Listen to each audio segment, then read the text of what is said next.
tenemos a nuestro alrededor e inclusive podemos pasar caminando y sin observar ni preguntarnos nada. Entonces, si ahora los tenemos aquí enfrente, aunque no en vivo, ustedes podrían estarse preguntando, o podríamos o deberíamos preguntarnos, ¿cómo es que esto que estoy viendo en la pantalla llega a tener la forma que observo? ¿Cómo es que las plantas crecen? Ah, bueno, pues es que es fácil, pues pongo una semilla y le echo agua y empieza a crecer. Sí, pero hay más fenómenos de fondo. Y luego, ¿cómo es que las rocas alcanzan X o Y conformación? ¿Sí? ¿Cómo es que, por ejemplo, la que estamos observando ahí está calada, ¿no? Tiene hoyos. Parece que hubo gas, ¿no? Que hubo gas inmerso en esa roca y de repente se empezó a erosionar y se quedó el espacio del gas, como cuando hacemos una gelatina y el polímero, ¿no? Se ve afectado por lo que metí antes de formarse el polímero. Bueno, pero ¿por qué sucede? ¿Por qué podemos ver esta hoja verde y de repente otra vez está amarilla y de repente otra está morada y otra roja? ¿Por qué vemos al agua, ¿no? Que se mueve, ¿no? Y arrastra la arena y esa arena trae... ¿Por qué suceden las cosas? Y el fenómeno de la corrosión. Podemos ver este fenómeno en cualquier lado de nuestro entorno, ¿no? Desde la puerta, desde la joyería que usamos. Eh, no sé, hay un montón de lugares donde veo la corrosión. ¿Pero a qué se debe? Ah, bueno, pues es que la corrosión yo sé que es una reacción de óxido de reducción. Bueno, pues sí, pero ¿por qué veo este fenómeno? Entonces estar como un niño de 5 años, ¿no? ¿Por qué? ¿Por qué? ¿Por qué? ¿Por qué? ¿Por qué? Y la respuesta a todas estas preguntas es, tengo que hablar un concepto muy básico que es la espontaneidad.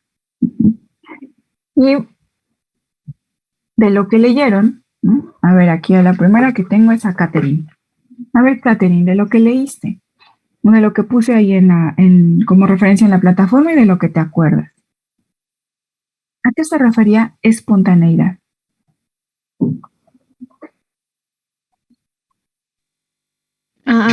Bueno, pues de hecho lo que más me acuerdo fue de los videos. Y pues más que nada, por lo que entiendo, es como un cambio debido a las condiciones, ¿no? ¿Qué condiciones podrías mencionar, Catherine? Pues las condiciones de temperatura, que pues también influye pues en lo que es el calor. Hace referencia, bueno, del que más me acuerdo del ejemplo era del helado, que por ejemplo estaban en los refrigeradores que tienen en las heladerías y así, y nosotros de repente le hacíamos un cambio muy radical de temperatura como a unos 35 grados y así. Entonces, tenemos que tomar en cuenta parámetros físico-químicos, ¿no? Como la temperatura. ¿Qué otra cosa? Gracias, Katy. ¿Qué otra cosa, Mariana? Mariana Arcos. Hablando de la espontaneidad.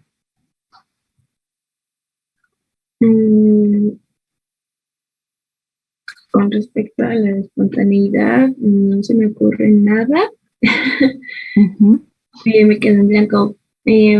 No sé, de acuerdo al ejemplo que estaba dando mi compañera, que decía que bueno, que tiene que perder calor, ¿no? Un sistema para entrar en el equilibrio entre el calor y el trabajo. Y también encontrábamos que pues todo el trabajo que recibe un sistema no es igual al que sale en cuanto a su calor. Ok, gracias, Mariana. Pues bueno, Mariana tiene razón en que hay que puntualizar entre los fenómenos que son ideales y los fenómenos que son reales, ¿no? Los fenómenos ideales, como la máquina de Carnot, tienen la facultad de que toda la energía, todo lo que yo le proporciono a ese dispositivo, esa máquina, ese pistón, entonces voy a tener como respuesta otra manifestación de la energía que es trabajo, ¿no? Entonces, si yo le aporté, no sé, X cantidad de calor, yo espero esa misma X cantidad de trabajo que realice. Pero la verdad es que eso no pasa. Hay muchos fenómenos intermedios que la naturaleza, pues porque hay varias otras mecanismos implicados, pues no favorece la idealidad, ¿no? La idealidad es que solo existiera la energía de entrada, el dispositivo y la energía de salida. Pero eso no pasa, ¿no? Estamos rodeados de mil cosas. Entonces, ya que definimos que vivimos en un sistema real, por eso observamos cambios como los que les pongo ahí en la pantalla, pues vamos a remontarnos a qué nos dice la termodinámica acerca de estos fenómenos y cómo podemos estar seguros del resultado de una reacción o el resultado de la interacción de unos componentes. Y eso, ¿no? Al final se hablaba de espontaneidad. Pero ahorita me voy a regresar, bueno, voy a ponerles la pantalla de la plataforma. Y se los puse en ese orden, ¿sí? Para que lo fuéramos revisando y fueran tratando de recordar aquellos conceptos que a lo mejor o no se pusieron atención, o no se vieron, no se trataron, no sé, ¿no? Pero vamos a puntualizar lo más importante. Ahora, el primer video que les puse es un poco de historia. Parece largo, parece tedioso, a lo mejor no me acuerdo de todos los personajes que vienen ahí, pero es importante. De verdad es que es importante conocer la historia y es importante conocer el contexto. Si yo entiendo el contexto por el cual vivieron esos personajes o, digamos, se motivaron a realizar esa investigación, ahora entonces puedo entender la dinámica pues de la teoría, inclusive cuáles fueron algunas de las aportaciones extra que hicieron, ¿no? Aparte de las que vimos en la termodinámica. Y finalmente, varios de estos personajes tuvieron que ver con la dilucidar las leyes de la termodinámica. Ese fue el segundo video que les puse. Bueno, aquí les pongo, independientemente del video, que no lo vamos a repetir, ¿no? Eso lo ven ustedes con calma, ¿no? Les puse esta pequeña texto donde ya resume la primera, la segunda y la tercera ley de la termodinámica. Entonces, la primera ley de la termodinámica, una vez que ya se conoce o se trata de ejemplificar y de hacer viva la presencia de los gases, que esa era la mayor duda que se tenía en ese momento, o sea, cómo se comportaba un gas, entendían cómo se comportaba el agua, ¿sí? ¿Y por qué? Pues porque los primeros experimentos que se hicieron o las primeras evidencias de trabajos físico o de física, pues fueron con agua, pero los gases no. Entonces, bueno, ya que llegó Boyle, llegó Gay-Lussac, llegó Charles, a entender qué influencia tienen los parámetros termodinámicos. Y esto es una de las primeras cosas que tenemos que mencionar. Déjenme conecto mi lapicito. Entonces, lo que ahorita decía Catherine, ¿sí? Que había que considerar en qué condiciones. Entonces, simplemente para recordar, vamos a hablar, déjenme borrar esto. Vamos a hablar del primer concepto que debo tomar en cuenta, que son los parámetros termodinámicos.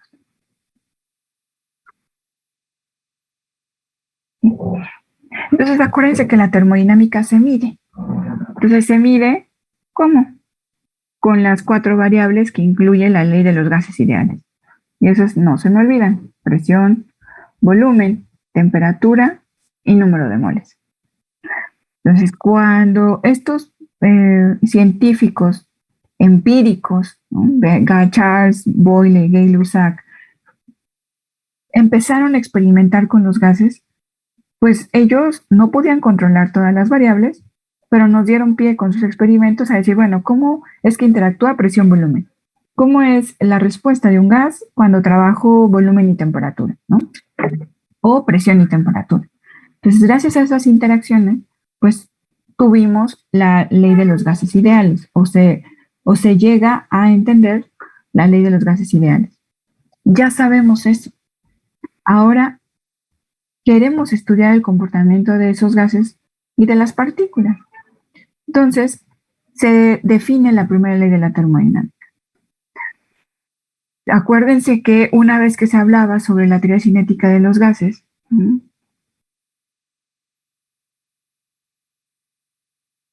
las principales cosas que se decía era, la partícula de gas está muy alejada una de otra, ¿no? O sea, las partículas están muy alejadas una de otra y entonces puedo analizar una sola partícula. Y esa partícula la voy a considerar como si fuera una pelotita. Entonces, ya con eso, ¿qué me dice? Que la termodinámica, así como ves si venía en uno de los videos, no se mete con la cuestión atómica. ¿Sí? O sea, los primeros estudios no ve lo que es el átomo, no ve las interacciones neutrón, protón, electrón, no le importa. Aparte de que no le importa, no tenían forma de evidenciarlo. Entonces, todo era como una gran partícula. Y estas partículas se mueven en línea recta. ¿Sí? O sea, ustedes, digamos, el ejemplo más burdo, ¿no? Que yo les comparto siempre, es que imagínense una pelota de esas que rebotan, ¿no? Como las que venden o en las máquinas estas de moneda o en las tortillerías, ¿no? De estas pelotas que rebotan muchísimo, ustedes la hacen rebotar y la pelota no va así, no va ondeándose, ¿no? Siempre va en línea recta. Así las partículas de gas, de acuerdo a la teoría cinética de los gases. Esas pelotas o esas partículas, cuando chocan, la teoría cinética dice, no pasa nada, ¿no? O sea, solo chocan y se regresan con la misma velocidad y con la misma fuerza con la que llegaron a esa superficie. Entonces, se le llama, que son choques elásticos.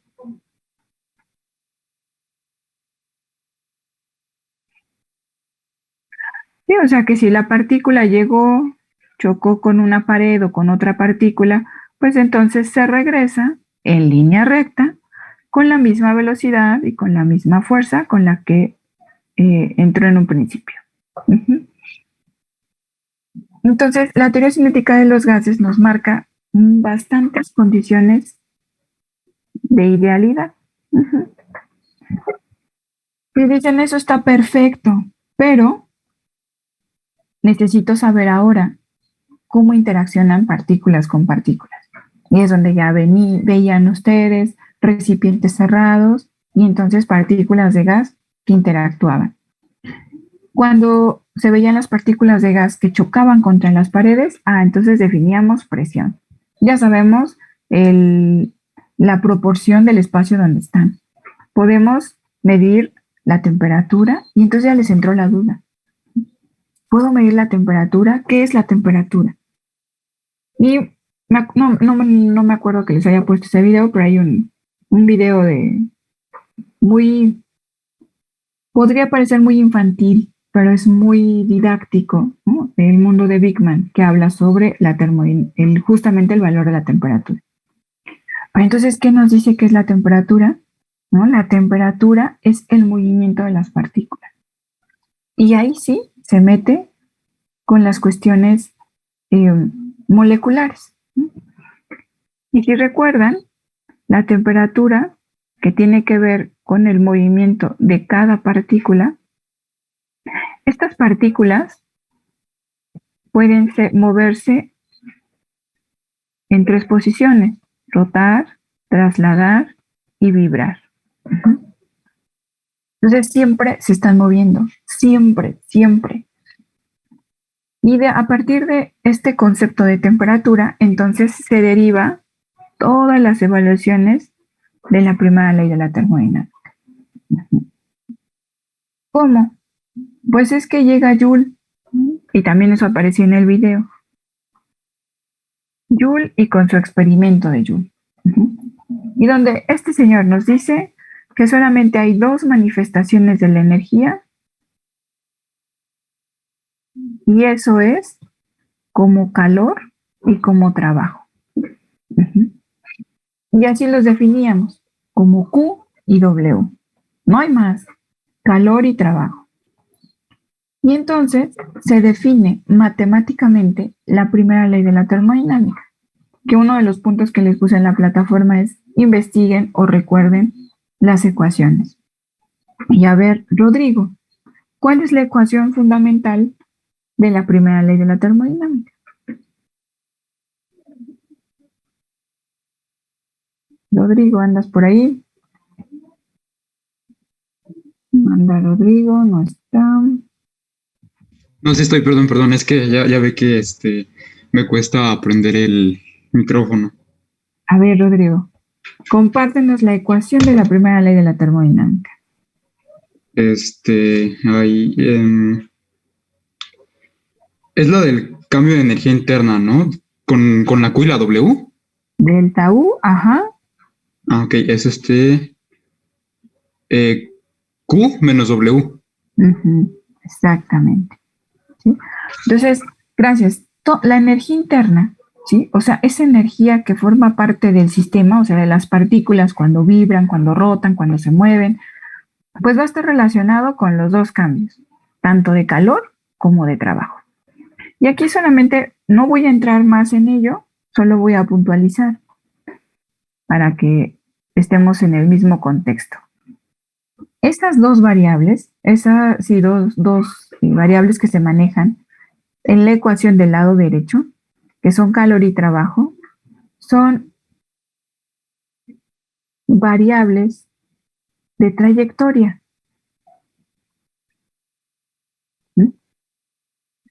Esas variables de trayectoria, pues, ¿qué nos indican? Que efectivamente hay diferentes valores de estas manifestaciones de la energía, depende de las circunstancias. Entonces, por mencionar algo bien simple, ¿no? Y creo que ya se los había contado, no sé si fueron a sus compañeros de laboratorio, pero no es lo mismo que agarre, no sé, el tanque de gas o el garrafón, ¿no? Y que suba a mi departamento que está en el tercer piso y que lo haga por las escaleras. No va a ser la misma cantidad ni de calor ni de trabajo que se manifieste en ese proceso en las escaleras o si me subo por el elevador, ¿no? O que si lo aviento del suelo para el nivel del departamento donde esté. O sea, sí depende de cómo haga las cosas. Pero como hay que facilitarnos la vida, y eso desde el punto de vista matemático, si no tendríamos que involucrar un chorro de cuestiones de cálculo y de álgebra y de ecuaciones, etcétera. No, vamos a hacernos la vida más sencilla.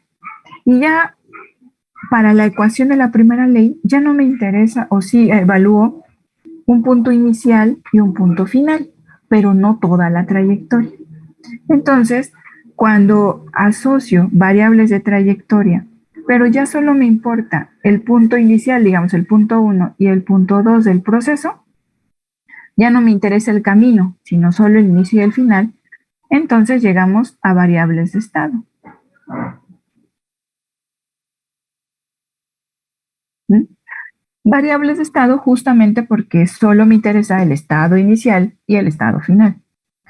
Y gracias a esto, bueno, a la evaluación de la primera ley y a definir variables de estado, pues entonces la cuestión matemática se vuelve más sencilla.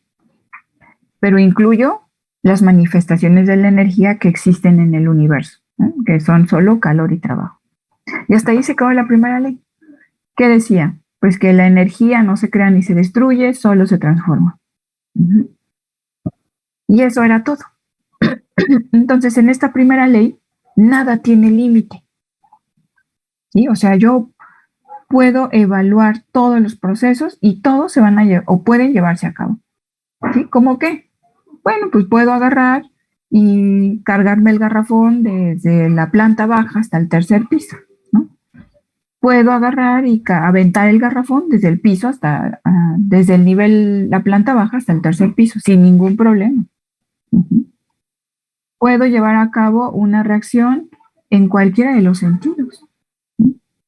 ¿Cómo pude hacer eso? Pues no se acuerdan que cuando veían termoquímica, me agarraban y decían, pues bueno, esta ecuación tiene el delta H de menos 50 kilojoule. Pero como tengo que meterlo a la ley de Hess, pues solo lo volteo y entonces le cambio el signo, ¿no? Pues era bien fácil. Solo volteo ecuaciones, cambio signos, pero matemáticamente es válido. Pero la pregunta era, físicamente o en la realidad, ¿eso se puede llevar a cabo? Y esa fue la cuestión por la que se sigue estudiando los gases. O sea, preguntándose sobre sistemas reales. Y por ahí había términos que era reversible o irreversible. Un sistema reversible era un sistema real, digo ideal, y un sistema irreversible era un sistema real. Entonces, reversible, ideal, irreversible, real. Entonces, en esa búsqueda de tener la respuesta correcta, pues en el inter de la historia aparece la revolución industrial, ¿no? Entonces, la revolución industrial involucra máquinas, involucra el disminuir la actividad del ser humano y sustituirla por movimientos mecánicos, aportados por otra fuente de energía que no fuera los alimentos.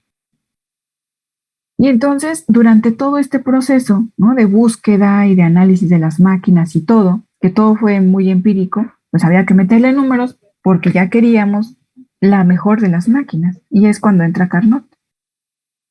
Pero, bueno, ya Carnot habla sobre sus máquinas y habla sobre necesitar o la necesidad de tener todo el trabajo mecánico disponible para hacer algo o algo útil. Pero ya se dio cuenta que en la realidad eso no pasa. Y empieza a incluirse un término que es delta S. Y ustedes pueden decir, bueno, ok, maestra, ya me acuerdo de esta ecuación que es delta U de la primera ley de la termodinámica. Me acuerdo, delta S que proviene de los estudios del ciclo de Carnot, pero me salta el no conocer de dónde viene delta H. Bueno, pues no hay problema.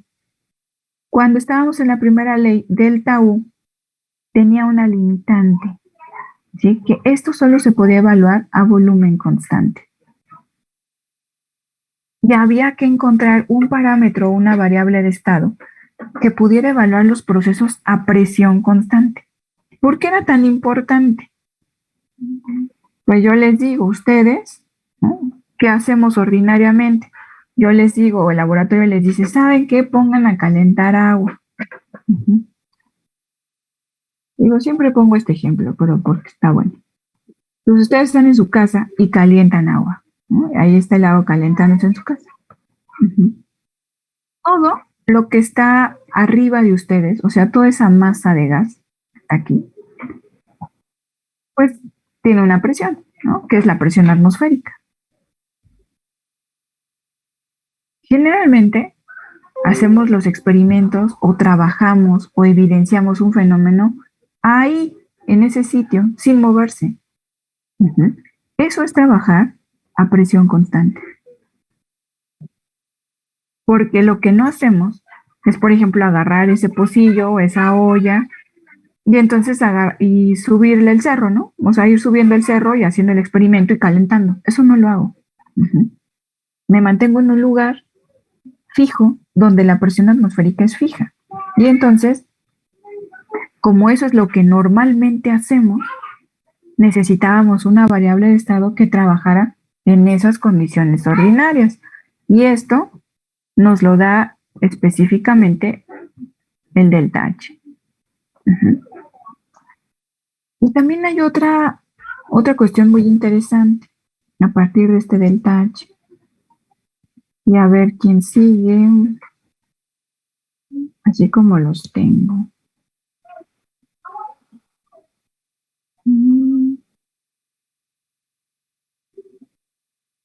porque no veo el nombre, que pudiste investigar o que te acuerdas que manejaban de delta H. Dime una. Delta H es igual a...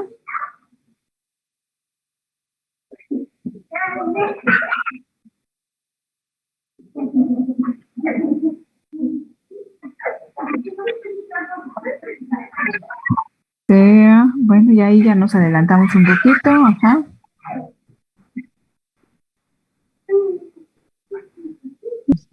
Algo antes de delta G, porque todavía no vemos delta G. Sí, también estaba la de es igual a delta H de productos menos la de reactivos, o es al revés, no me acuerdo, ¿no? Ah, ok. Justamente cuando hablábamos sobre reacciones, entonces teníamos que considerar ambos términos, ¿no? Entonces era la sumatoria del número de moles de la entalpía de los productos menos la sumatoria de la entalpía de los reactivos. Eso es en reacciones. Pero de una forma más general. Acuérdense que como todo esto es calor, ¿no? O sea, empezaba a hablar de calor, había un término que era la C, una C mayúscula, que era capacidad calorífica. ¿Y qué involucraba la capacidad calorífica? Bueno, pues todo ese calor que es capaz ese material o ese fluido de recibir o de emitir. Por ejemplo, el ejemplo más sencillo es el agua. Entonces, la capacidad calorífica del agua tiene un valor numérico muy alto. ¿Y eso qué implicación tiene? Bueno, yo salgo a la playa y allá afuera en Acapulco, en Manzanillo, donde ustedes quieran estar, de México podemos tener temperaturas muy altas, ¿no? De 50 grados a lo mejor a mediodía. Y ustedes se meten a la playa, pero el agua no está calientísima, ¿no? Como si la abrieran a la regadera y estuviera a 50. No lo está, está más templada. Pero ustedes pasan el día y a las 7 de la noche se vuelven a meter a la playa y el agua tampoco está helada, ¿no? Está templada. ¿Qué pasa ahí? Lo que pasa es que como la capacidad calorífica del agua es muy alta, ¿no? En valor numérico es muy alto, nos indica que le cuesta mucho trabajo, o sea, la energía que requiere para cambiar, para mover las partículas, para aumentar 1 grado centígrado la temperatura por unidad de masa, pues es muy alta. Entonces requiere muchísima energía para hacer ese cambio. Pero, ¿qué pasa con la capacidad calorífica de los aceites? ¿No? Que también es otro fluido. Ah, bueno, pues es que el aceite se calienta muy rápido o se enfría muy rápido. Y se enfría tan rápido que inclusive si yo lo meto al congelador o al refri, ya lo veo como una cera, ¿no? Ya no está líquido. Ah, pues es que esa capacidad calorífica, esa energía tiene un valor numérico muy bajito o medianamente bajo, ¿no? ¿Qué quiere decir? Que necesito aportarle poca energía para lograr un cambio, tanto de liberación de calor como de recepción de calor, y entonces se modificará las condiciones de las partículas. Eso era la capacidad calorífica. Y para delta U, ustedes lograron definir delta U es igual a CB, a la capacidad calorífica volumen constante, por dt. Y en el caso de delta H, era CP por delta T. Entonces, tenemos que hay calor de por medio, cambios de temperatura de por medio, movimiento de las partículas, y a eso se iba la primera ley. Ok. Bueno, pues también teníamos otra definición, que delta H era igual a delta U más P por dB. Yo les decía a sus compañeros de laboratorio, no es que sea mi hit aprenderlo, ¿no? De memoria, pero se entiende qué quiere decir esta ecuación. ¿Y a qué nos lleva? Esto que ustedes ven aquí, me dijeron que era la energía interna. Entonces, la energía interna, a grandes rasgos, estamos hablando de un término microscópico, ¿no? Tiene que ver con las partículas. Y este término que ustedes ven acá, estábamos hablando del trabajo. Y esto, el trabajo, la evidencia del trabajo, siempre, ¿no?, tiene que ver con movimientos, con pasos, con subir y bajar masas en el entorno. Y entonces eso es lo macro. ¿Qué quiere decir entonces? Que la entalpía involucra a toda la energía que viene de lo micro y que viene de lo macro. O sea, es toda la energía disponible. Entonces ustedes tenían una reacción, por ejemplo, una reacción de combustión, y decían, bueno, pues tengo celulosa, ¿no? La celulosa, le pongo oxígeno, una fuente de energía, y entonces me va a dar como reacción ideal y completa CO2 y agua. Ah, pues bueno, si hago el cálculo de la entalpía de la energía liberada en el proceso, ocupaba la fórmula que está aquí escrita, que me dijeron ahorita, y entonces decía toda la energía. Y está bien, ¿no? O sea, eso lo vimos en termoquímica y de acuerdo a la teoría, porque termoquímica todo es teoría, pues me dice la energía disponible. Me voy con esa finta, llego pues a un proceso donde tenga que ocupar la combustión de madera, ¿no? Y entonces digo, bueno, voy a tener toda esta energía que me va a servir para mover esta máquina. Y la realidad es que no veo ese efecto. Entonces hay algo que se está perdiendo, porque todos los efectos son, o todos los fenómenos son ideales. Y ahí es donde entra delta S. Entonces, de toda la energía disponible que puede generarse en un proceso, hay algo que se pierde. ¿Sí? Y esa energía que se pierde se asocia con que físicamente o molecularmente hablando, las partículas, los seres humanos, los cuerpos, todo se está moviendo. Entonces, también les decía a sus compañeros, ahorita, ¿no?, yo dudo, si ustedes prenden su camarita, ¿no?, si yo los pudiera ver y ustedes se pudieran ver, les prometo que algo estarían moviendo, ¿no? Y ahorita algo están moviendo. Su pie, su mano, su dedo, sus ojos, tu cabeza, lo que sea. No podemos estar quietos. Y así como nosotros como cuerpos macros no podemos estar quietos, imagínense los átomos. Entonces puedo tener un átomo tan simple como el hidrógeno o el oxígeno, ¿no? Maestro, es que no se mueve, pues tiene su núcleo, sus electrones. Sí, pero los electrones sí o no que se mueven alrededor, pues están en una órbita y están en constante movimiento. Sí, pero no es lo único que hacen. Si ustedes recuerdan sus clases de química, aparte de girar en ese nivel energético, también giran sobre sí mismos, ¿sí o no tienen spin? Entonces siempre están moviendo, siempre. Y para ese movimiento necesito energía. ¿De dónde lo saco? Pues del proceso que veo ya más cerca, ¿no? Por ejemplo, estos átomos de metales. Pues es que pues yo veo que esta pluma, que es de metal, ¿no?, pues no se mueve. No, yo no lo veo, ¿no?, pero los átomos que están aquí sí se mueven. Los electrones que están aquí sí se mueven. ¿Y cómo lo podemos evidenciar? Que hay un movimiento y que está ávido a recibir un estímulo, ¿no?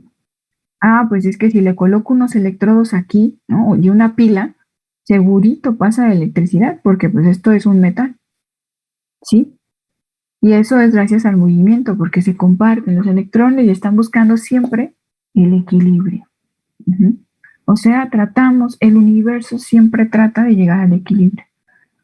Pero no es cierto, maestra, porque de repente en mi curso me dijeron que la entropía pues es el desorden, ¿sí?, el desorden molecular.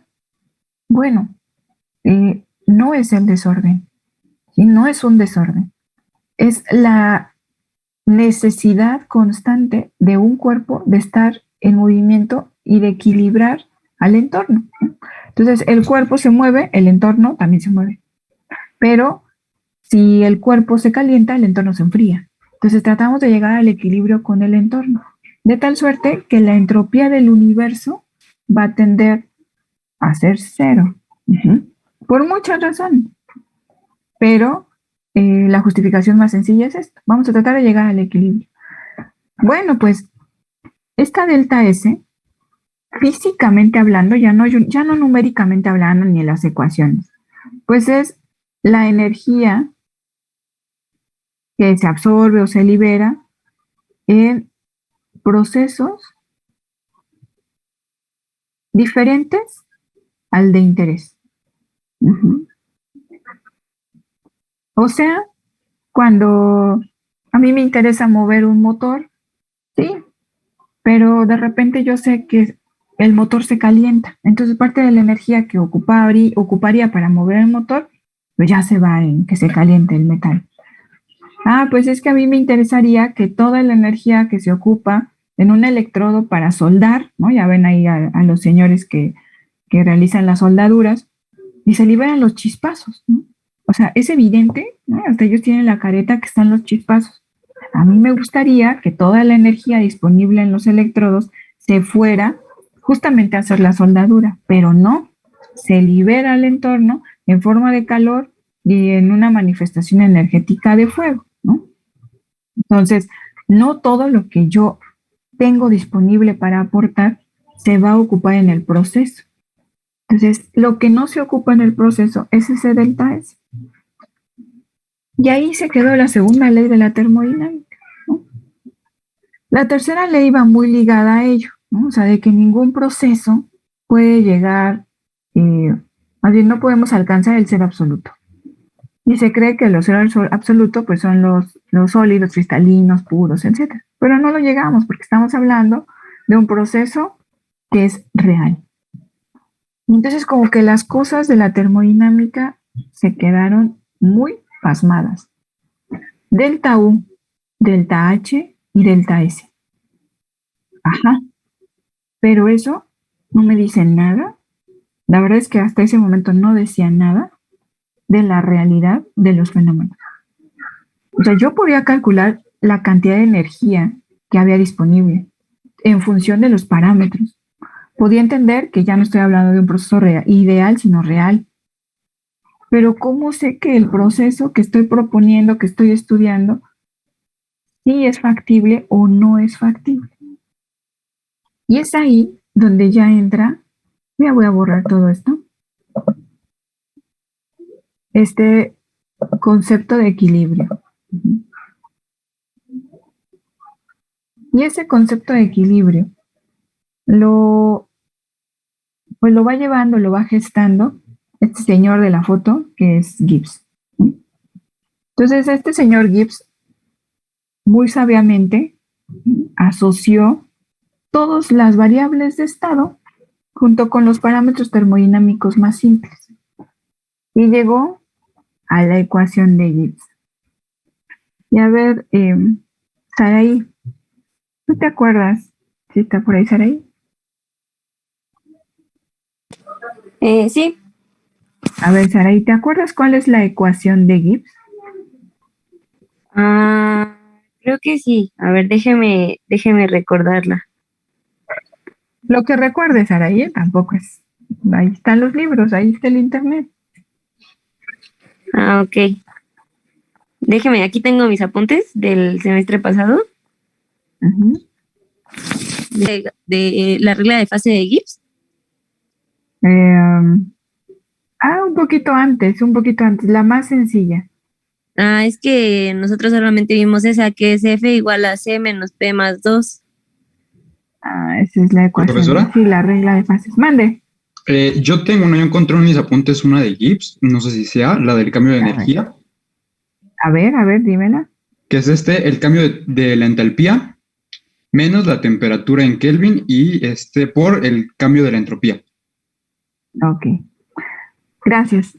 Todos son, o sea, la ecuación que me decía ahorita Saraí, es la ecuación del cambio de fase, bueno, la regla de las fases. ¿Sí? Tiene que ver con lo que dedujo Gibbs, pero pues vamos a irnos un poquito más para atrás, ¿no? Antes de llegar a la regla de las fases, para que sepamos que, para que podamos relacionar cómo es que llegó a esa regla. Entonces, esto era lo que habíamos platicado, luego delta S, no lo definimos, pero era el cambio de calor con la diferencia de temperatura. Y justamente, ahorita me decía, ya no vi quién me dijo. ¿Quién fue el que me dijo de la ecuación?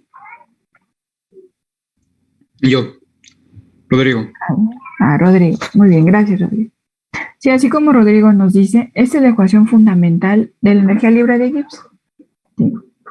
Y quizá es la única que tendría que aprenderme. Pero les digo, no es porque me lo tengo que aprender de memoria. Mira, veamos.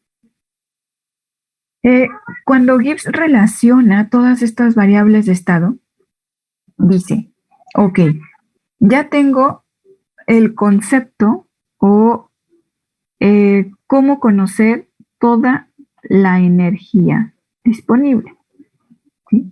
Que es delta H. También entiendo que, bueno, delta H ya involucra, como es toda la energía disponible, pues delta U, ¿no? O sea, ya involucra lo micro y lo macro.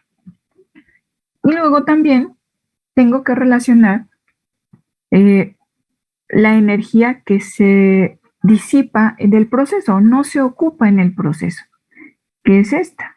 Esta es la energía que no se ocupa, ¿sí? No se ocupa en el proceso, se utiliza en otros fenómenos, ¿sí? No es que la energía se desperdicie, no.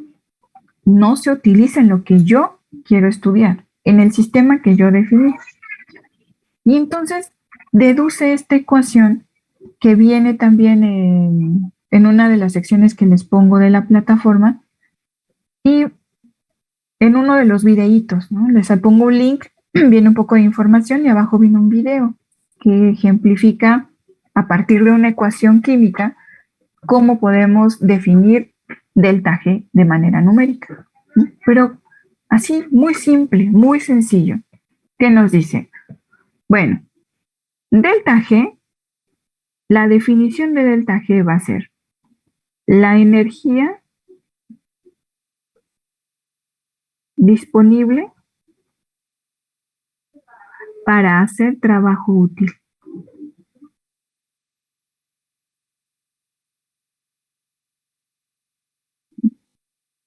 Entonces, útil para el proceso que quiero. Y para que yo pueda definir numéricamente esa energía que sí voy a utilizar en el proceso, pues ¿qué debo de involucrar? Toda la energía disponible menos la que no se ocupa en el proceso, ¿no? Realmente es algo muy simple, ¿no? Todo lo que tengo menos lo que no se ocupa, pues me va a dejar o me va a dar como resultado lo que sí realmente voy a utilizar. Y el ejemplo que siempre les pongo porque es muy gráfico y ya sus compañeros de laboratorio ya lo van a escuchar por segunda vez, es el automóvil. Entonces, ¿qué pasó, Alberto? ¿Me podría repetir, por favor, lo que había dicho sobre todo lo que tengo menos todo lo que sobra, o cómo era? Sí. Entonces, la energía libre de Gibbs es, se va a representar como, o sea, se va a definir como la energía disponible para hacer trabajo útil. Y eso se va a lograr, pues, de una forma muy simple, considerando toda la energía disponible que hay, que eso es delta H, y le voy a quitar toda la energía que no se ocupa en el proceso, ¿no? O sea, que se disipa, que se va, que se ocupa en otras cosas. Entonces, todo lo que tengo menos lo que no se ocupa es la energía libre de Gibbs, ¿sí? O sea, lo que sí voy a ocupar para hacer ese trabajo útil. Entonces, Gibbs llega a esta definición y la forma así, pero sencillísima de entenderlo, es, les comento lo del tanque de gas, ¿no? De la gasolina. Entonces, un tanque de gasolina más o menos me decían sus compañeros que está como en 20 pesos, ¿no? Un poquito más, un poquito menos, depende de la gasolina, pero para redondear. A un tanque de gas, ¿no? de un coche le caben aproximadamente 45 litros. ¿No? Y si estoy hablando que es 20 pesos por litro, al tanque lo voy a llenar con 900 pesos, ¿no? Entonces yo agarré, llegué a la gasolinera, lleno todo el tanque y le invierto esta cantidad de dinero. Ahora, nosotros cuando ocupamos el coche esperamos, ¿verdad?, que toda esta energía se utilice para mover el automóvil, ¿no? Para prender el aire acondicionado, para hacer funcionar las cuestiones eléctricas si es que el coche tiene cuestiones eléctricas. Entonces todo quiero que se vaya directamente al automóvil. Pero si me meto a las cuestiones mecánicas, veo que no es cierto, porque hay energía de fricción, hay fricción en los pistones y entonces ya se pierde parte de esa energía en toda esa fricción. Ustedes van y buscan y dicen, es que los materiales, los mejores materiales que pueden utilizar los coches, se calientan. O sea, el motor se calienta. Por eso necesito agua y aceite refrigerante, el refrigerante, etc. ¿No? Entonces, por más bueno o más caro o más novedoso que sea el coche, se va a calentar. No hay material perfecto. Entonces empiezo a ver que hay energía que no se utiliza para mover el auto, ¿no? La fricción, el calentamiento. Y pues sucede que toda máquina perfecta, ¿no? ¿Ustedes se acuerdan? Que lo voy a poner con otro color. Toda máquina perfecta tiene una eficiencia de 1, ¿no? De acuerdo a Carnot. Pero como no hay perfección en las máquinas, y como son sistemas reales, la mejor de las máquinas que se ha inventado o que se ha diseñado se acerca a una eficiencia del 60%. ¿No? Creo que es 62%, algo así.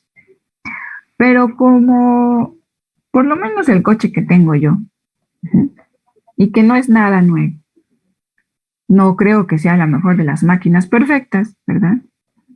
Un coche ordinario, así simple, sencillo, llega a tener una eficiencia del 40%, 45%. Pues qué susto, ¿no? Porque de toda la energía que yo le estoy proporcionando, si lo quiero ver en números, ¿no? Porque a veces a los hombres les encanta ver las cosas con dinero y si le estoy poniendo 900 pesos, pero este coche ocupa bastante de la energía que le estoy proporcionando en otras cosas que no es mover el auto. Y esas cosas que no es mover el auto es esa delta S. Entonces, esa eficiencia, ¿no? Que solamente el 40% de lo que le estoy poniendo es lo que está ocupando. Bueno, pues resulta que entonces la energía disponible, numéricamente hablando, ¿no? Resulta que de esos 900 pesos que le puse al coche de gasolina, solo 400 le están funcionando o están realmente siendo utilizados para mover el auto. Entonces, a eso llegó Gibbs, a tratar de proporcionarnos esa información. O sea, sí está padre el delta H, termoquímica, muy padre, ¿no? Muy interesante, pero todo muy teórico. El delta S, muy bien, ya entendí que hay energía que no se ocupa, pero ¿cómo lo relaciono con la energía libre de Gibbs? Y más adelante, Gibbs, hablando ya no de máquinas, sino se fue un poquito más simple a las reacciones. Entonces dijo que la energía libre de Gibbs podía tener 3 opciones.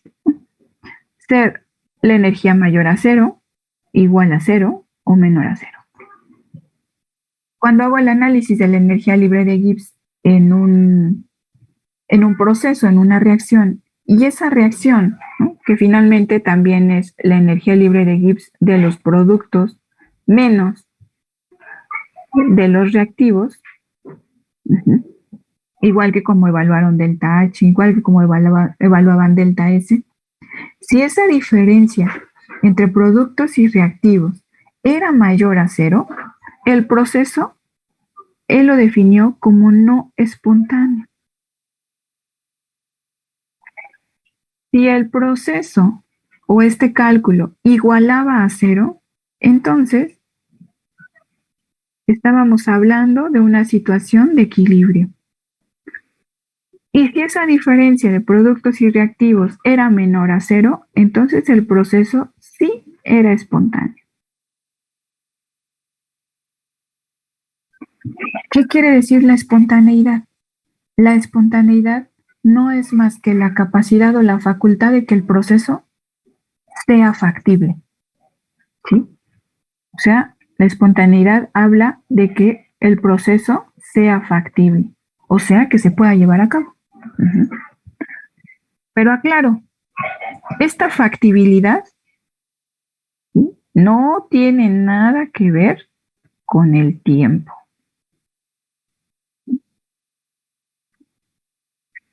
Entonces hay procesos en la naturaleza que se van a llevar a cabo, pero el hecho de que diga, sí es un proceso espontáneo, no quiere decir que sea un proceso instantáneo, o sea, es diferente. El tiempo y la factibilidad son distintos. Entonces, termodinámicamente hablando, nos quedamos con la energía libre de Gibbs y que nos dice, sí, lo que tú estás proponiendo, la reacción que tú estás proponiendo, que tú estás analizando, entonces sí se puede llevar a cabo en las condiciones que tú estás estableciendo. Por ejemplo, a la presión atmosférica a 50 grados centígrados y el volumen de reactivo o la masa, el número de moles de los reactivos que estás proponiendo en tu reacción. Y entonces, cuando, digamos, esto es muy, muy común cuando se hacen síntesis químicas. Ahora para las cuestiones de las vacunas. Y pues sí, principalmente las vacunas no es la única ahorita. Hay muchísimas vacunas que se hacen o se estudian todo el tiempo. Entonces, por ejemplo, ahí en el CIMBESTAB había, en el Departamento de Biotecnología, había un laboratorio que se encargaba pues de las cuestiones enzimáticas, ¿no? O sea, las enzimas, todos estos catalizadores, que lo vamos a ver después también aquí en fisicoquímica, que aceleran los procesos, ¿no? Bueno, este señor, este doctor que era encargado del laboratorio, pues estaba viendo vacunas o cómo realizar un proceso que fuera pues muy sencillo, muy barato, para generar un producto que le permitiera a los niños de esta región del sureste no enfermarse de las amibas, ¿no? Que es una de las cosas muy comunes allá, ¿no? Y que se da muchísimo. Entonces él estaba diseñando así se le llaman, vacunas. ¿Y qué es lo que se propone? Bueno, es que él asociaba proteínas, ¿no? Pues es que la proteína, si la asocio de esta forma, ¿no? Ahora ya no lo hagan tridimensional, ahora háganla bidimensional. Asociar las partículas y moverlas. Él las metía a un análisis de la energía libre de Gibbs y decía, la reacción que estoy proponiendo dice que la energía libre de Gibbs es mayor a cero. Entonces, lo que yo estoy haciendo no es espontáneo y no es factible. Y empieza a cambiar valores, ¿no? Y parámetros. ¿Qué pasa si le subo la temperatura? Si le bajo la presión, si disminuyo los reactivos. Entonces, hay que empezar a jugar con ello. Y esa es una gran ventaja, porque a diferencia de la primera y la segunda ley de la termodinámica, donde no sabíamos nada de los procesos, o sea, de la realidad de los procesos, este valor sí me dice, ¿no? Ya no experimentes tanto, ya no pierdas tantos reactivos, ya no pierdas tanto tiempo. Hazlo teórico, te proporciona un valor y entonces ya después juegas y manipulas en el laboratorio, ¿no? Esta es una forma de predecir el comportamiento de un proceso. Y también de lo que ya existe en la naturaleza, pues nos ayuda a definir. Ujú. Todo lo que está presente aquí en la naturaleza es un proceso espontáneo, ¿no? Ahora, maestra, ¿y eso qué tiene que ver? Ya nos habló de las vacunas, pero algo que tenga que ver con las cuestiones ambientales. Si ustedes tienen cualquiera de los sistemas impactados, aire, agua y suelo, ya conozco, porque todo lleva un estudio, ¿no? De, si se derramó, por ejemplo, lo que pasó en Sonora hace muchos años, ¿no? Se derrama ácido sulfúrico sobre el río. Bueno, pues yo ya entendí de dónde viene, cuál es la interacción, ya veo, ya tengo las muestras. Ahora trato de hacer una formulación, una mecánica, una reacción que me permite establecer si lo que voy a proponer, a lo mejor propongo que, bueno, si le agrego agua oxigenada, ¿no? Que el agua oxigenada es maravillosa para recuperar cosas. Si le agrego agua oxigenada, entonces te va a fomentar la remediación del sitio. Demuéstralo. Pues lo demuestro con números y lo veo con la energía libre de Gibbs. ¿Sí? Entonces, la energía, los valores de Gibbs están para todo y nos ayudan a eso, a verificar la factibilidad del proceso. Entonces ya puedo decir, sí se va a remediar. Y ya propongo, hago mi estudio, mi análisis, pero claro que mi jefe me va a decir en cuánto tiempo, ¿no? Y eso, pues no lo puedo definir solo con la termodinámica, lo tengo que definir con la cinética. Y es el cuarto tema del curso de físico-química. Entonces puedo decir si es factible, pero no sé en cuánto tiempo, ¿no? Entonces hay procesos en el universo que son factibles, pero no instantáneos. Entonces tardan años y millones de años en gestarse. ¿Cómo qué? Como los hidrocarburos. Entonces, ¿cuántos años lleva de cierta materia orgánica estar bajo presión y temperatura, gracias a los sedimentos, etcétera, y toda una dinámica muy bonita que aparece en los combustibles fósiles? Pero ¿cuánto tiempo nos ha llegado o nos ha costado llegar al producto que tenemos? Y si pasan 100 años más, otro producto con otra calidad. Entonces es factible, pero no instantáneo. ¿Vale? Entonces a eso llegó Gibbs, a hablar de la espontaneidad.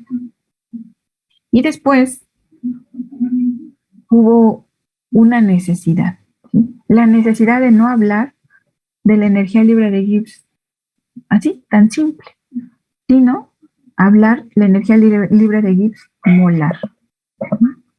Entonces, bueno, antes de pasar a la energía libre de Gibbs molar, queda clara la secuencia de las leyes de la termodinámica, la importancia de llegar al término de espontaneidad. ¿Sí vamos bien hasta aquí? Sí, profesora. ¿Sí? Bueno. Entonces, bueno, ya lo dijimos. Y nos debemos de quedar de veras que esto debe estar así bien clarísimo. La energía libre de Gibbs es la energía disponible para hacer trabajo útil. ¿Sí? Trabajo útil. Y esto lo voy a estar manejando todo el tiempo cuando hablemos soluciones binarias. Entonces tengo, por ejemplo, esta imagen y les indico aquí, bueno, esta es la condición inicial, ¿no? La condición inicial es que son dos válvulas o dos embudos, que por ahí también aparece en un video. ¿Y qué pasa si abro la válvula? ¿No? Pues si estos dos globos o estos dos dispositivos se interconectan, pues entonces la tendencia natural es que, o lo que yo espero y lo que he visto y lo que mi cuestión empírica me indica es que, pues entonces se van a igualar, ¿no? Se van a igualar las concentraciones. Si abro la válvula, entonces de un lado pasaré el tiempo y de un lado tendré el mismo número de moles que del otro lado. Eso es llegar al equilibrio, ¿sale? Y bueno, aquí les tenía un ejemplo, me lo voy a saltar un poquito, ¿no? Vamos a terminar bien el tema. Y vamos a basarnos en esta ecuación. Maestra, ¿de dónde salió esta ecuación? Bueno, pues la ecuación fundamental de energía libre de Gibbs, si bien era lo que les comentaba, ¿no? Si delta G es igual a toda la energía disponible menos todo lo que no se ocupa. ¿Sí? Hacemos uso del resto de las ecuaciones, de los parámetros, de las variables de estado, y pues ya ven aquí que podemos combinar, ¿no? Ya sea una ecuación, tengo la relación con otra. Finalmente, que esta es la ecuación más sencilla, de aquí se deriva esta ecuación fundamental de la energía libre de Gibbs. ¿Y por qué se le llama fundamental? Bueno, porque incluye los parámetros necesarios para poder evaluar todos los cambios. Entonces, tampoco es importante o tampoco es necesario que me la aprenda de memoria. Solo voy a relacionar. Entonces, ya vi que la energía libre de Gibbs tiene que ver con los cambios de entropía y la entropía tiene que ver con la temperatura, ¿no? O sea, mientras más elevada sea la temperatura, mayor energía tienen las partículas y entonces mayor capacidad de que cambien de posición, ¿no? O sea, es como nosotros. Nosotros a lo mejor, no sé, ustedes están sentados, acostados, ¿no? Y si de repente el sitio donde estuvieran o donde están recargados se empezara a calentar, ¿no? O sea, si la banca donde están o la cama donde están se empezara a calentar, pues lo primero que haremos es decir, bueno, pues ¿qué pasa, no? O sea, me empiezo a mover y eso provoca que las partículas empiecen a cambiar de posición. Eso es la entropía, ¿no? Cambiar de posición, no encontrarse siempre en el mismo sitio. Entonces, entropía se relaciona con la temperatura. Y el volumen, ¿no?, está directamente relacionado con la presión. Y eso ustedes lo vieron también cuando veían pistones y la expansión y compresión. Bueno, pues comprimo, aumento presión es porque disminuyo volumen, ¿no? Aumenta el volumen es porque disminuí la presión. Entonces, todos estos dos términos están relacionados. Entropía, temperatura, volumen, presión. Y bueno, el desglose de los signos, pues nosotros podemos irnos al Castellan, a los libros, y ahí lo vamos a ver cómo se fueron desarrollando las ecuaciones. ¿Qué nos interesa en este momento? Ya vimos la relación de los parámetros y nos dice, es que Gibbs me proporciona información muy importante, que es el trabajo útil, pero aparte de lo que ya menciona, ¿no?, o sea, de la entropía, temperatura, volumen y presión, como que le está faltando algo. Y le faltaba involucrar las partículas que estaban en ese sistema. Entonces, ¿cómo las involucra? Las involucra con un término muy sencillo, que es este que ven abajo. Necesitamos hablar de la cantidad de energía disponible para hacer trabajo útil, pero por mol, ¿sí? O sea, cada mol, ¿cuál es su capacidad de realizar trabajo útil? Y eso, cuando hablábamos sobre entalpía, por ejemplo, que era DH sobre DN, se representaba así, la entalpía y una línea, ¿no?, por encima del símbolo de la letra. Veíamos entropía por número de moles, también era esto, ¿no? Inclusive los parámetros, volumen sobre el número de moles era un volumen molar. Entonces, ya habíamos estado manejando cada variable de estado, que es entalpía, entropía, por número de moles. Y ahora potencial químico, pues por la razón de que se maneja más fácilmente, o sea, es un término más común. Era complicado, y más porque hay un montón de energías libres de Gibbs que se manejan en el Inter, ¿no? O sea, manejos matemáticos. Era difícil ocupar este símbolo. Y se optó por hablar de mu, ¿sí? Entonces, cuando hablamos sobre energía libre de molar, Gibbs molar, ya no pongo el mismo G con una línea encima, sino ahora vamos a ocupar un nuevo término que es mu. Entonces, mu va a representar ya no la energía libre de Gibbs molar, que es un nombre muy largo. Así tendría que ser y se representaría así. Pues ya no, esto ya no lo vamos a ocupar. Vamos a ocupar mu y pasa a conocerse como potencial químico. Entonces, ¿qué ventaja nos da esto? Bueno, pues que podemos conocer cuál es la participación de cada partícula.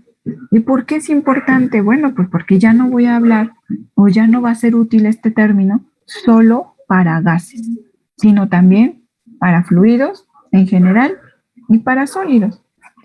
Entonces, por eso cambia de nombre y ya cambia un poquito el contexto del manejo de las variables termodinámicas ahora a las variables físico-químicas, a los parámetros físico-químicos. Entonces, quedándonos con esta idea del potencial, vemos que si nosotros, déjame regreso un poquito. Yo digo, esto lo podemos revisar encierro mi puerta.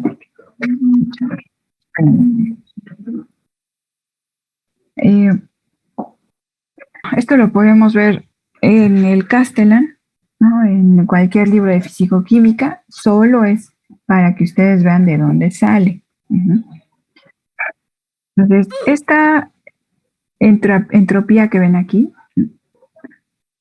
igual que este volumen, si vemos que está relacionado con diferenciales, ¿no? Diferencial de G, diferencial de T, diferencial de P. Este valor, si lo queremos relacionar directamente con la energía libre de Gibbs, que es el principal, ¿no? Que es el valor antes de la igualdad, tengo que ocupar derivadas parciales. Entonces, estas derivadas parciales me van a decir, bueno, esa S, ¿no? Esa entropía, ¿a qué va a ser igual? Pues a la derivada parcial de mi término principal entre la derivada parcial del parámetro que está inmediatamente a la derecha o por el que está multiplicando en la división, que es temperatura. Y esto que estoy escribiendo aquí es finalmente lo que van a ver en el libro. Ahora, como el cambio de la energía libre de Gibbs depende de la temperatura, pues necesito tener otros términos constantes. Entonces, ¿cuáles términos voy a mantener constantes? Presión constante y número de moles constante. Lo mismo sucede para el volumen. El volumen está definido como el cambio de la energía libre de Gibbs en relación al cambio de presión. Y para este caso, estas diferenciales o estas derivadas parciales están a temperatura constante, porque ya la presión es la que está cambiando, y el número de moles. Entonces, si se dan cuenta, solo estamos jugando con las mismas variables de la ecuación de los gases ideales: presión, volumen, ¿no? Temperatura, número de moles.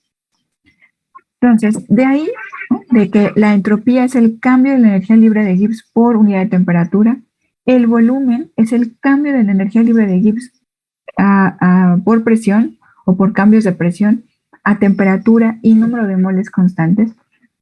Es como se define la ecuación que les muestro aquí. Entonces, el volumen, cambio de energía libre de Gibbs por cambio de presión. Si quiero desglosar o desarrollar matemáticamente, pues no tengo que hacer otra cosa más que despejar. Dejo por un lado las derivadas parciales, ya despejé. Sí, ya sé que esta temperatura y número de moles constantes. De la derivada parcial pasa a ser una derivada ordinaria. Y como son derivadas, para poder desarrollarlo, pues tengo que integrar. ¿Y desde dónde a dónde integro? Desde un límite conocido, que en termodinámica le ponemos un 0, o digamos un superíndice. ¿Y qué significa esto que les pongo aquí? Cuando está a condiciones normales. Como estamos hablando de presión, pues es de la energía libre de Gibbs de la sustancia cuando estamos a un mol de presión. Perdón, a una atmósfera de presión. Desarrollamos matemáticamente esto, que es lo que vemos aquí. Y queda pues un bloqueo, ¿no? Este sí lo puedo hacer, porque tengo límites desde G0 hasta G. Pero resulta que estoy derivando presión, más bien integrando la presión desde P0 hasta P, pero tengo un volumen. ¿Y cómo lo quito? Pues ocupo la ley de los gases ideales. Entonces, si la ley de los gases ideales la despejo, ¿no? Me va a quedar este término, ¿no? Que finalmente es este que aparece aquí. Y ahora, yo sé que el número de moles es constante, ¿sí? Pero igual y puede ser, bueno, vamos a pensar que N, como aquí está definido, N es constante. La temperatura es constante. Y eso también me lo dice la ecuación. ¿Qué pasa con las constantes? Pues se salen de la integral. Lo que pasó con R, lo que pasó con T. ¿Dónde está N? N está aquí abajo. Está dividiendo todo. Y entonces ahora sí, todo este término pasa a ser 1 sobre P de dP desde P0, perdón, hasta P. Entonces la integral de una división o del valor cuando está en el denominador, pues es un logaritmo natural. Lo desarrollan. Entonces es la presión y la presión inicial, que la presión inicial es una atmósfera, aquí lo habíamos dicho. Y como estamos dividiendo la energía libre de Gibbs por número de moles, entonces ya estamos hablando de potencial químico. Entonces dG sobre dN o G sobre N me va a dar μ. Y entonces ya voy a tener una μ que va a ser igual a μ0. ¿Por qué? Porque cuando hice la división, lo pasé al otro lado. G0, pues está una atmósfera. Entonces son condiciones estándar, temperatura y presión. Ahorita lo vemos. Más RT, logaritmo natural de la presión, ¿no? Esta 1, pues se queda como denominador 1 y me quedo con la presión. Esta definición es la que nos va a dar pie a hablar sobre soluciones. Y esto es el potencial químico de un gas ideal puro. De un gas, porque estamos hablando de presión. ¿Cómo transformo esta ecuación como, en vez de hablar de un gas, porque ya voy a empezar a hablar de fluidos, a algo que no sea gas, algo que sea mucho más general? Bueno, pues esta ecuación, en vez de ponerle la presión, hago uso de la fracción mol.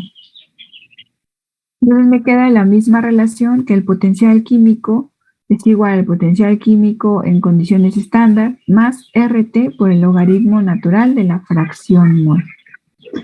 ¿Qué es la fracción mol? La fracción mol no es más que el número de moles de un componente. Pues la fracción mol de un componente A, supongamos que vamos a ponerle nombres. Entonces, la fracción mol del nitrógeno va a ser igual, en una mezcla de gases, al número de moles del nitrógeno entre el número de moles totales, ¿no? En el caso de la atmósfera, ¿no? Por ejemplo, en la atmósfera vamos a pensar que pues voy a tener nitrógeno en un 79%, ¿no? Sin incluir las trazas, y el oxígeno voy a tener 21%. Entonces yo les pregunto a ustedes, ¿cuál es la fracción mol del nitrógeno en la mezcla de la atmósfera? ¿Cuál sería, chicos?